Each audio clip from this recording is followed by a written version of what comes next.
It's the Real News Network. I'm Sharmini Puris coming to you from Baltimore.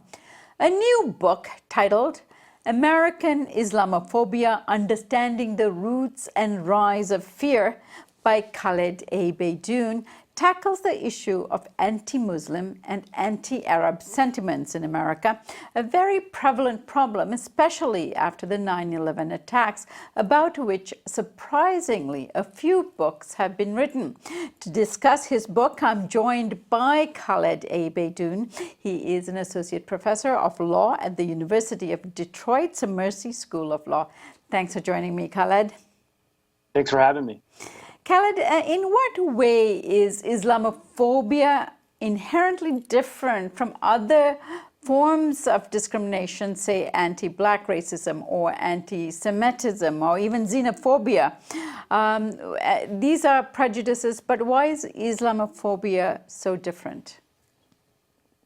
There's many parallels, but some of the distinctions I think rest along how Islam as a religion and Muslim identity is imagined by not only private individuals who engage in this discrimination, but also the state.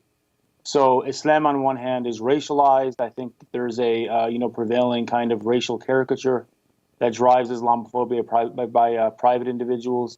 It's viewed as a clashing civilization in some regards, and it's also viewed as a conflicting political ideology. So it's distinct from how we think about maybe, African Americans or Jewish Americans, because it's a class of people who is, othered or distinguished along at least three distinct tracks: race, civilization, and religion. And there's a deep history as to how the religion and its followers have been distinguished and othered. Khaled, Islamophobia has a very specific and particular history here in the United States because of the Nation of Islam, because of Malcolm X and Louis Farrakhan associated with that movement. And of course, those roots are also playing itself out in the form of Arab Islamophobia that you're speaking of today. Draw the difference between the two and speak about the specific history of the United States. Yeah, so Islamophobia as a form of animus or hate or othering, it's a novel term, right? So the way that it's been framed, the way that it's been deployed is distinct after specifically the 9/11 terror attacks. And the enforcement of the war on terror that comes after the 9/11 terror attacks. Now, what you're talking about is how Black Muslims were othered and sort of demonized beginning in the 1950s and 60s, specifically with the emergence of the Nation of Islam, and how Black Muslims, that term came to take on a specific loaded definition and meaning from the vantage point of the state.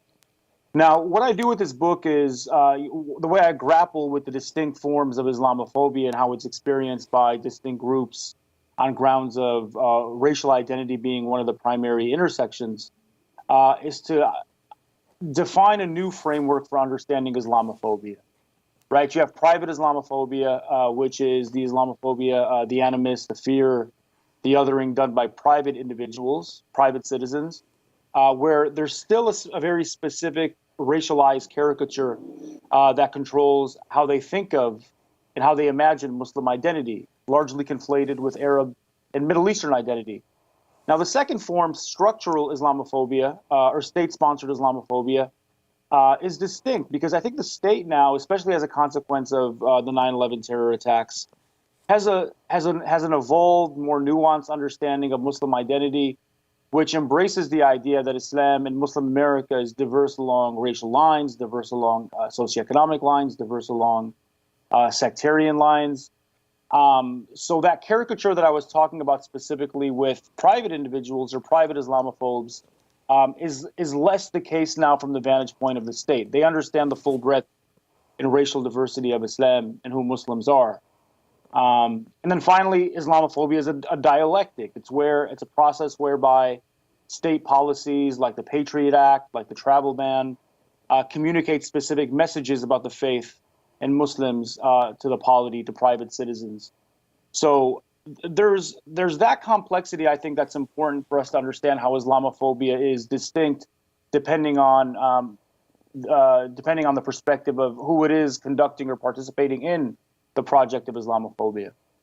Now, one would call that systemic racism or systemic Islamophobia, because it's one thing to have certain discriminations against a group of people, but it's another thing to actually have state power to implement them, like the Muslim ban. Talk about that a bit more. Yeah, great point. I think I'm glad you brought up that term, systematic, institutionalized Islamophobia, akin to how we think about racism. So private individuals, private citizens don't act, with the weight or behind the power of the state. State agencies do. So with regard to systematic Islamophobia or structural Islamophobia, we see it through the enactment of, policies like the travel ban, like the Patriot Act. There was a policy that was enacted after 9/11 called NSEERS, which was tantamount to a Muslim registry, that candidate Trump talked about wanting to enact. It was on the books well before Trump became president. And also programs like counter-radicalization policing, surveillance programs, and specifically one established by President Obama in 2011 called Countering Violent Extremism. So these are government policies, programs, laws, presidential rhetoric, presidential positions that are driven by this foundational Islamophobic baseline that Muslim identity is correlative or presumptive of terrorism. And what's key to understand about structural or systematic Islamophobia is that it's practiced beyond how we kind of caricature or imagine who the Islamophobes are. Islamophobia is typically, conflated with conservatives or Republicans, but it's key to see that systematic or structural Islamophobia is also extended and enforced by individuals on the left, President Obama being a classic example through the passage of the surveillance program called Countering Violent Extremism. All right, Khaled, let me ask you somewhat of a theoretical question as well.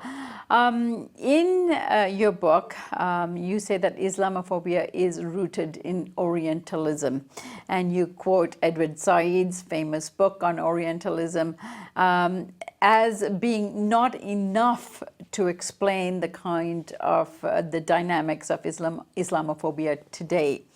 So separate the phenomena for us and tell us about the Orientalist notions of Islamophobia and how we are experiencing it today, and why is it so different from the kind of colonialist Orientalism that Said describes?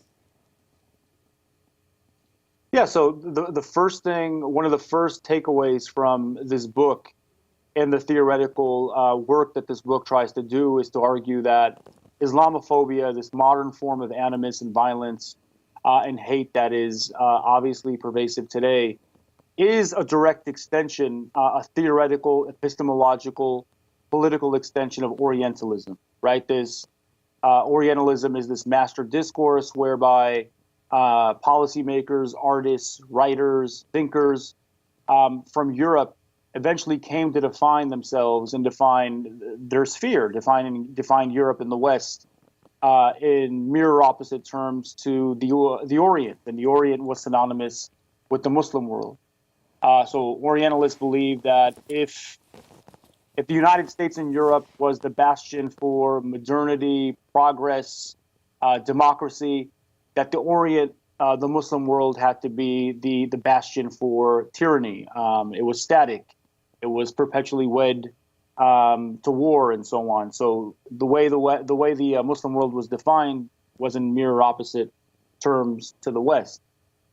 And we see these baseline stereotypes and tropes that are manufactured and embedded by Orientalism. And it's important to know, and I write about this in the book, that Orientalism was also legally embraced. So American courts embraced these stereotypes and tropes that the Middle East was, on one hand, a monolithic civilization, one that was entirely tyrannical and undemocratic. These basic stereotypes and tropes about the region were deeply entrenched by Orientalism and then redeployed after the War on Terror through the production of Islamophobia.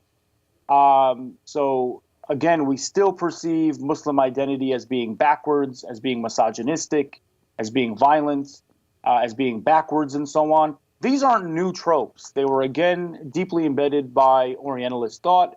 What Islamophobia does is they give them a new face. They they cloak them and dress them with new terms, with new sorts of threats, and so on.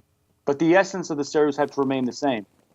Khaled, there's been a lot of debate about adopting certain Islamic laws in the lifestyles of people that live in the West, in the diaspora.